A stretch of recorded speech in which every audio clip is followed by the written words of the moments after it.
Almost exactly a year ago to the day, Sachtler unveiled the Flowtech 75, which was a revolutionary new take on the tripod.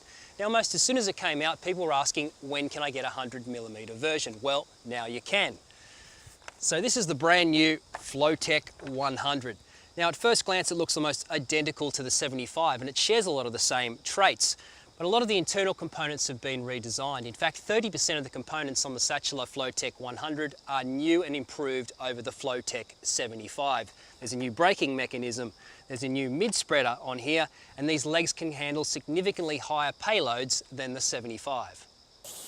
The rounded design of the Sachtler Flowtech 100 makes it a lot easier to carry on your shoulder. Also, with the included carry handle, you can put it down and carry it this way as well. It's really nice to carry and a lot easier than normal Sachtler tripods.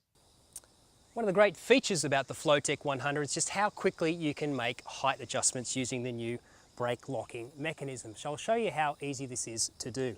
I just unlock the brakes, lift my camera up, and then lock the brakes again. As you can see, my hands are always up here at the top, near where the camera is. I'm not reaching around having to lock things off. It's also nice because I can keep an eye on my bubble, so it's much easier to make your tripod go up high and keep it level without having to make massive amounts of adjustments. Again, to go down, really simple.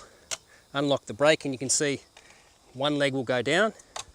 Unlock all three, move it down to a point that I want it, and lock it off again. Really simple and intuitive and easy to use. So unlike other Sachtler tripods, once you remove the mid-spreader, these legs won't fall out. They're locked at this 20-degree angle, so I can use the tripod without having a mid-spreader, which is really nice. So if I'm in an environment like this where I want to go high and low, I don't have to worry about taking the mid-spreader on or off. I can just leave it off, walk around, get my normal high shots, and then also make this tripod go really low, which is something I'm going to show you how to do right now. So the way Sachtler have designed this tripod, they've allowed it to go from really high to really low. Now, how this works is by using this new lock hinge mechanism that you can see here. Now, this allows the legs to go out at predetermined angles of 20, 46 and 72 degrees. So how do you go into super low shooting mode using the Sachtler Flowtech 100 and the hinge lock mechanism? Well, I'll show you how easy it is to do. Now, the first thing we need to be aware of is that the leg here is now locked in this 20-degree position. So what we need to do is move it slightly in. This now allows me to disengage the locking mechanism. I can now move the leg all the way out. You can see it's got this range of motion. Now, to get it to lock into place, what I need to do is then engage the lock again. So when I move it in, you'll hear it click. This way it's out in its furthest position, which is 72 degrees. So again, I'll put one foot down and then I want to do the other leg, exact same thing.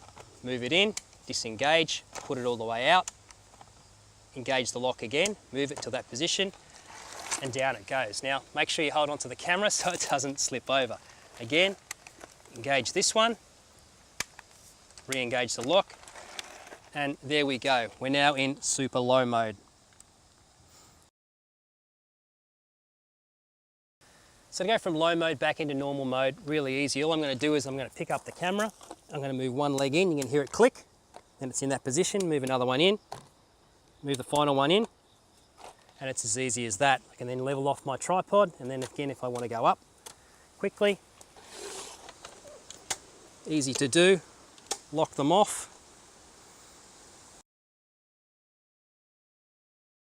This is the lowest position that the tripod goes in, which is 72 degrees, but I can put it in a 46-degree angle as well, which is the next one up. Now, easy enough to do. Hold on to the camera, move this leg up until you hear it click once, move it back out, move this leg in, hear it click, move this leg in, hear it click, and now we're in the 46-degree mode here. And what's really nice is that in these different locked modes, the legs aren't going to slide out. It doesn't matter what I do, it's going to stay nice and stable like this.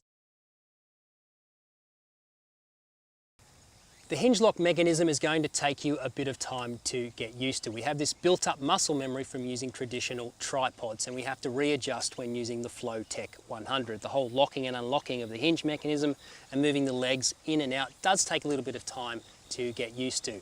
But after a few days of using it, you're going to find it's very intuitive and you're going to wonder how you did without it. And it's really nice because this makes it a really multi-versatile tripod. You don't have to carry that high hat around.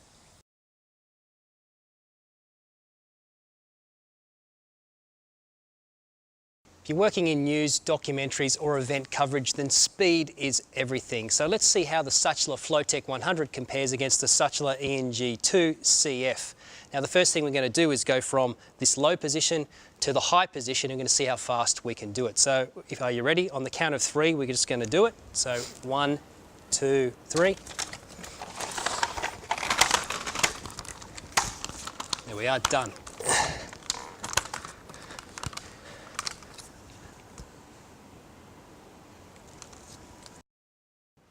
So what happens if I want to put the tripods at a middle level height? Well, let's see what the difference between doing it with the ENG2CF and the Flowtech 100. So what I can do here is I can keep an eye on my bubble and then I can lock it off. So everything's right here and I get the height correct, and then all my legs aren't at adjacent angles like this one here. This is how low the Sachtler Flowtech 100 can go. What about the ENG2CF?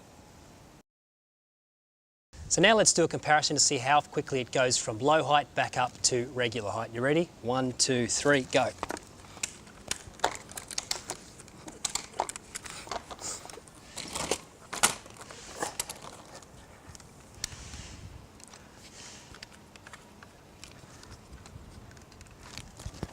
Did I win? The other big difference is when it comes to the speed of taking the feet off. Now this is the Flowtech 100 here and this is the ENG2CF here. So for the Flowtech, very easy, feet come straight off. Now with these you'll see it takes an awful lot of effort to get the foot off. Again, with putting foot back on, easy. If I want to put the CF ENG2 one on, it requires a lot more effort. The only thing is, I think these feet may be a little bit too small for the tripod. If you have a look at them compared to the previous Sachtler feet here, I just think sometimes these ones don't lock down on the ground properly and you do need to adjust them. I would have preferred to have seen larger size foot.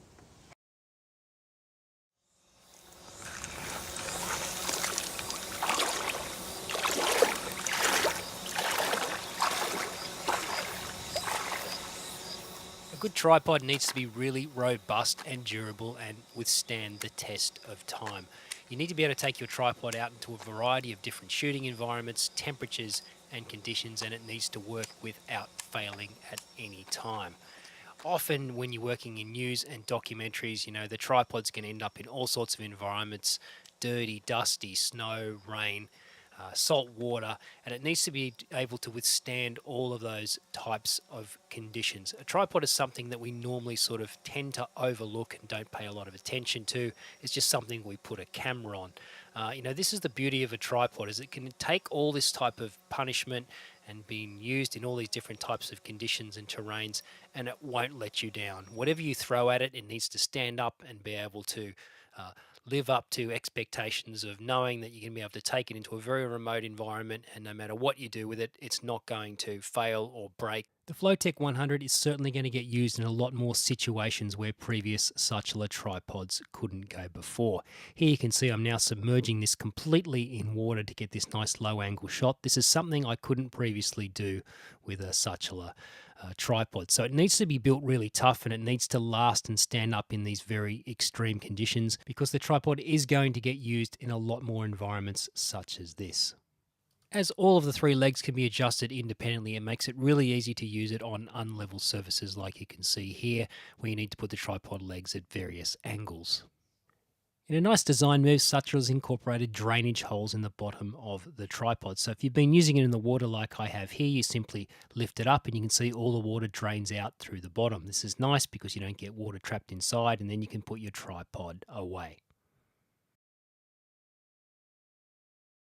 One thing you need to be aware of is this carbon fibre surface gets extremely slippery when it's wet. As you can see, my hands just slip straight off it. Often I like to grab onto my tripod here and pick it up with the camera already attached. If I do this, I'm likely to drop the camera and the tripod and break both of them. I would have really liked to have seen Sachtler put some sort of non-slip gripping surface along here somewhere, so you could pick it up whether it's dry or wet without your hands slipping off and you risking damaging your camera and the tripod.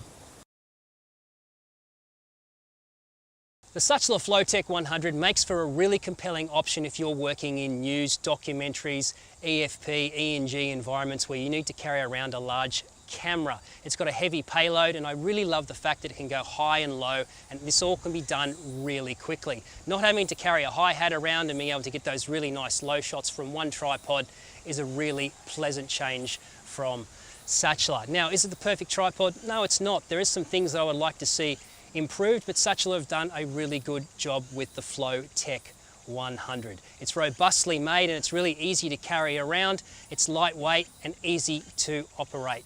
If you're looking for a new 100mm bowl tripod, the Sachtler Flowtech 100 is definitely worth checking out.